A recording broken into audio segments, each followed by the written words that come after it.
నొసగి సుఖ శాంతులు కూర్చును షిరిడి సాయి కథ మధుర మధుర మహిమాన్విత బోధ సాయి ప్రేమ సుధా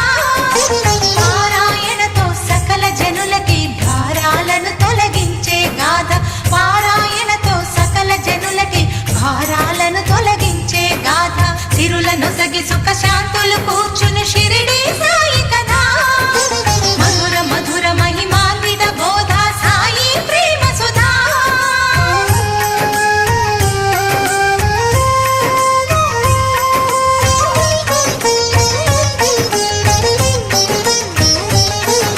షిరిడి గ్రామంలో ఒక బాలుని రూపంలో వేప చెట్టు కింద వేదాంతిగా కనిపించాడు తన వెలుగును ప్రసరించాడు పగలూరే ధ్యానం పరమాత్మునిలో లీనం పగలూరే ధ్యానం పరమాత్మునిలో